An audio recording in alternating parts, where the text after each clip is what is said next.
अध्यक्ष महोदय, महिला शेतकरी विविध कल्याणकारी धोरणे, कार्यक्रम, योजना, पतकर्ज यांचा लाभ मिळणे शक्य व्हावे या दृष्टीने महिला शेतकऱ्यांना मान्यता देण्यासाठी व महिला शेतकरी प्रमाणपत्र देण्यासाठी महिला शेतकऱ्यांची डेटाबेस तयार करण्यासाठी जे विधेयक महाराष्ट्र राज्य महिला शेतकरी निधी, महिला शेतकरी सक्षमीकरण कक्ष, महिला शेतकरी सक्षमीकरण परिषद व राज्य संनियंत्रण समिती स्थापन करण्यासाठी विधेयक जे आणलंय मामा, याचं मी खरं तर आम्ही पाठिंबा देणार आहेत. पाठिंबा देण्यासाठीच मी या ठिकाणी उभा आहे.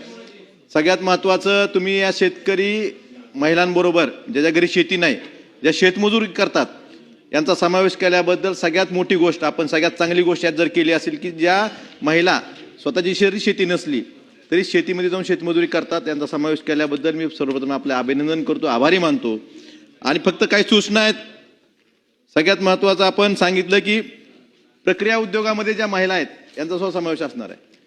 यात फक्त शंका एकच आहे मामा, की प्रक्रिया उद्योगामध्ये ज्या महिला आहेत, प्रक्रिया उद्योग मग कुठलाही आला, शेती प्रक्रिया उद्योग, आता असं होऊ नये की खऱ्या शेतमजूर महिला बाजूला राहतील आणि प्रक्रिया उद्योगामध्ये दुसऱ्याच महिला म्हणजे ज्या मजूर म्हणून कामगार म्हणून काम करतात त्यांचा समावेश होऊन खऱ्या मजूर महिला, शेतमजूर महिला बाजूला राहून एवढी काळजी घेतली गरजेचं आहे. कारण आपण बघतोय बांधकाम कामगार मंडळ आहे, बांधकाम कामगार मंडळात बांधकाम कामगार करणारे कामगारच नसतात, दुसरीच लोक असतात.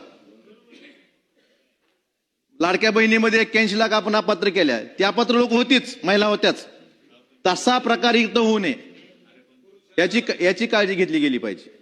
कारण आपण करतोय शेतमजूर शेतकरी महिलांसाठी, पण या कायद्याचा किंवा एखाद्या आपण शासन एखादी योजना आणतंय, त्याला निधी देतंय, ह्याचा गैरवापर करणारी किंवा सगळ्यात पुढे योजना लुटणारी वेगळी टोळी असते. खरा गोरगरीब महिला, शेतात काम करणारी महिला बाजूलाच राहील, लांबच राहील. पण जसं बांधकाम कामगारांमध्ये बोगस कामगारांचा समावेश झालेला आहे, एक तिथे दलालाची टोळी तयार होते, मग त्यांच्या मार्फत त्यांची नोंदणी होते, त्यांना प्रमाणपत्र दिलं जातं. तसा प्रकार इथं होऊ नये ही काळजी सुरुवातीपासून घेणं गरजेचं आहे. आपण काळजी घेणार कधी घेणार, ज्यावेळेस एखादा प्रकार उघडकीस आल्यानंतर. पण ती काळजी या विधेयकाच्या माध्यमातून सुरुवातीलाच घेणं गरजेचं आहे. यात दुसरा आपण एक केलंय की वर्षभरात किमान एक शेती हंगाम राज्यात किंवा राज्याबाहेर. अजून एक दुसरा प्रश्न आहे, आपल्या राज्यात द्राक्ष असतील, फळबागा असतील, राज्याबाहेर सुद्धा शेतमजूर बऱ्या मोठ्या प्रमाणात येतो. मग त्यांना हे प्रमाणपत्र देणार का आपण, ह्यात स्पष्टता पाहिजे. कारण उद्या ग्रामसभेत जाऊन एखाद्या सरपंचाला हाताशी धरून ते प्रमाणपत्र घेतील. एक शेतमजूर बऱ्याच बाहेरच्या राज्यातले मजूर सुद्धा आपल्या राज्यातून शेतीचे कामं करतात, प्रक्रिया उद्योगामध्ये कामं करतात.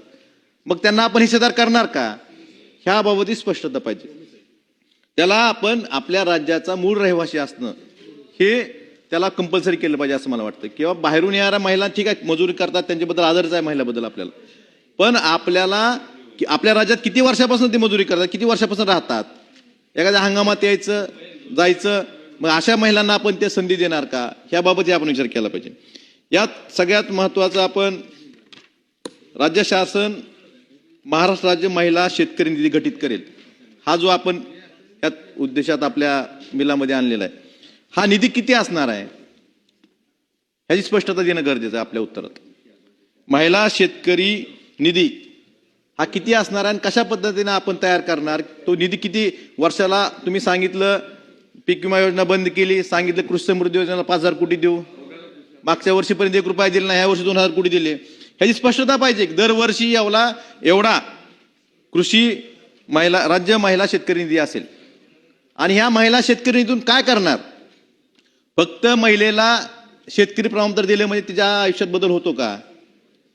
आज ज्या महिला शेतकऱ्याला जे सुविधा मिळतात, कर्ज मिळतं किंवा बचत गटात काही मिळतं, ज्या सुविधा तुम्ही कृषी खात्यामार्फत, आता ह्या वर्षी जी लॉटरी काढली त्यात तुम्ही 80% महिला दिल्या, ही चांगली गोष्ट आहे. पण असा काय बदल होणार हे स्पष्टता आली पाहिजे की काय फरक पडणार आताच्या आजपर्यंतच्या ज्या योजना आहेत कृषीच्या आणि महिला शेतकरी विधेयक आल्यानंतर ह्या वेगळी वागणूक, वेगळं काय मिळणार हे स्पष्ट पाहिजे. फक्त त्याला प्रमाणपत्र मिळालं महिलेला एखाद्या, मी शेतकरी आहे म्हणून, त्यातून सगळं चांगलं होत नाही. फक्त प्रमाणपत्र मिळालं म्हणजे ती महिला सक्षम झाली असं होत नाही. नेमकं काय देणार तुम्ही याची स्पष्टता आपल्या उत्तरातून पाहिजे. आणि हा जो शेतकरी निधी गठीत करणार आहेत याचा सोर्स काय आपला, मग आपण सेस लावणार का, आपण काय दिलंय, राज्य सरकारचे केंद्र सरकारकडून मिळालेलं अनुदान, परत देणग्या, दान, धर्मदान, हे जे सोर्स दिलेत, मग नेमकं यातून किती निधी जमा होणार आणि याचं करणार काय? सगळ्यात महत्वाचं ग्रामीण भागातल्या, तुम्ही ग्रामीण भागातलं नेतृत्व करता, सगळ्यात महत्वाची महिलांची आरोग्याचा विषय असतो. या शेतमजुरी करणाऱ्या महिला असतील किंवा शेतकरी महिला असतील, शेतकरी महिला शेतात सगळ्यात आधीच्याही सदस्यांनी सांगितलं की सकाळी उठल्यापासून रात्री झोपेपर्यंत सगळ्यात जास्त कष्टाची कामं कोण करत असेल ती महिला भगिनी करते. पण आपल्याकडे महिलांची एक मानसिकता आहे की कुठलाही आजार अंगावर काढायचा, त्यांच्या वेळेवर आरोग्य तपासण्या होत नाहीत. मग ह्या आपण शेतकरी जो निधी आपण त्यांच्यासाठी महिला शेतकरी निधी घटित करणार आहेत, त्यातून पहिल्यांदा काय आपली प्रायोरिटी काय असणार आहे? त्यांना पतपुरवठा प्रायोरिटी असणार आहे का त्यांच्या आरोग्याची तपासण्या असणार आहेत? आता गर्भाशयाचे कॅन्सर असतील, ब्रेस्ट कॅन्सर असतील, असे अनेक रोग ग्रामीण भागात सुद्धा खूप मोठ्या प्रमाणात वाढलेले आहेत, परंतु दुर्दैवाने त्याच्या तपासण्या होत नाहीत. ह्याकडे सुद्धा आपण आरोग्याच्या बाबतीत सुद्धा महिलांच्या लक्ष देणं गरजेचं आहे असं मला वाटतं. त्यामुळं आणि पतपुरवठा करताना आताही बचत गटाकडनं महिला एखादं कर्ज घेते, कशाला घेते? किंवा एखाद्या फायनान्स, छोट्या छोट्या मायक्रो फायनान्सच्या कंपन्या आहेत, ह्या दर 10 दिवसाला हप्ते गोळा करतात, 8 दिवसाला 2 हप्ते गोळा करतात. हे कर्ज घेते आणि आपल्या नवऱ्या संपवतो आपल्या नवऱ्याला, आपल्या मुलाला शेतीसाठी भांडवल म्हणून देते. मग आपण जो हा निधी गठीत करणार आहेत, यातून या महिला शेतकऱ्यांना, महिला शेतकरी गटांना 0% व्याजाने कर्ज देणार आहेत का? ह्याही स्पष्टता पाहिजे. काहीतरी फरक पडला पाहिजे. त्या महिलेच्या आयुष्यात फक्त प्रमाणपत्र दिल्याने फरक पडणार नाही, तिच्या आयुष्यात काहीतरी चांगला फरक पडला तरच उपयोग होईल आणि ह्याचा गैरवापर दुसरा कोणी करू नये, एवढ्याच सूचना माझ्या प्रसंगी द्यायच्यात. धन्यवाद.